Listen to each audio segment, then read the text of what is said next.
नमस्कार, मी आहे तन्वी आणि तन्वीज बेक्समध्ये सर्वांचं खूप खूप स्वागत आहे। तर आज बनवत आहे मी पायनॅपल फ्लेवरचा केक होता 1 kgचा, पण हा होता 2 टायरमध्ये बनवायचा होता 1 kg आणि याचं थीम होती युनिकॉर्न थीम।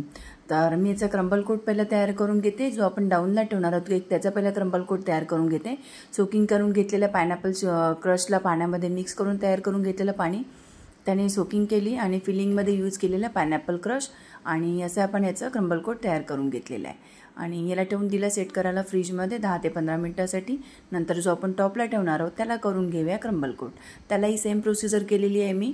त्याला सोकिंग केलेलं आहे आपण, जे आपण पाणी तयार करून घेतलेलं आहे पायनॅपल क्रश पाण्यामध्ये मिक्स करून त्याने करून घेतले सोकिंग। नंतर आपण त्याला फिलिंगमध्ये यूज केलेला पायनॅपल क्रश आणि असा ह्याचा क्रम्बल कोट पण तयार करून घेतला आहे। पण जो आपण टॉपला केक ठेवणार आहोत त्याच्यामध्ये सोकिंग थोडी कमी करायची, ओव्हर सोकिंग नाही करायची। ओव्हर सोकिंग केल्यामुळे हा केक जेव्हा आपण ह्याला ट्रान्सफर करताना खालचा जो बेस आहे तो तुटू शकतो, म्हणजे ओव्हर सोकिंग करायची नाही। कधीही 2 टायर केक बनवतो तेव्हा जो आपण टॉपला जे केक ठेवायचे त्यांना ओव्हर सोकिंग करायचं नाही, कारण ते आपल्याला ट्रान्सफर करताना प्रॉब्लेम होऊ शकतो। आणि नंतर आता आपण याचा फायनल कोटिंग करूया। फायनल कोटिंग करण्यासाठी जो टॉपला केक ठेवणार आहे त्याला यूज केलेल्या व्हाईट कलरची क्रीम, त्यामध्ये कलर मिक्स नाही केलेला आहे। आणि आता याला आपण प्लेन फिनिशिंग करून घेतलं आहे आणि मी याला टेक्स्चर करणार आहे मी याला ऑइल ब्रशने। तर याला मी उभे स्ट्रोक करणार आहे ऑइल ब्रशने आणि जो डाऊनला ठेवणार आहे त्याला साईडने करणार आहे टेक्स्चर।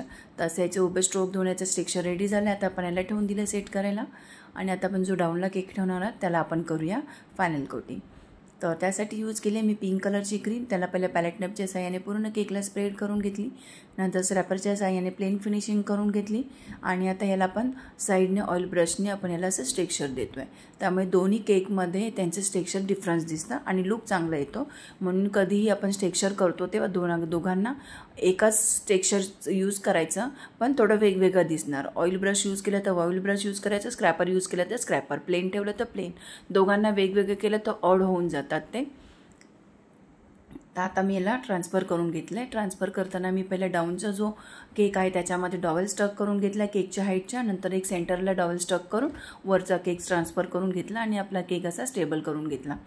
आता मी जो डाऊनला पिंक कलरचा केक आहे त्याला करून घेतले स्टार नोझलने, पायपिंग बॅगमध्ये क्रीम भरून घेतली, त्याला बॉर्डर करून घेतली आणि जो वरती केक ठेवला त्याला आपण 1M नोझलने व्हाईट क्रीम भरून घेतली पायपिंग बॅगमध्ये आणि त्याने बॉर्डर करून घेतली।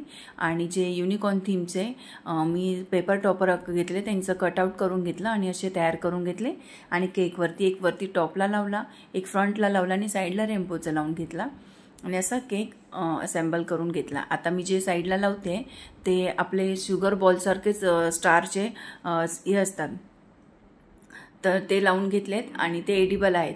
आणि साईडला पण मी शुगर बॉल आहेत ते व्हाईट कलरचे ते स्प्रेड करून घेतले आणि केक रेडी झाले। तुम्हाला कसा वाटला व्हिडिओ आवडला असेल तर चॅनलला लाईक शेअर सबस्क्राईब करायला विसरू नका।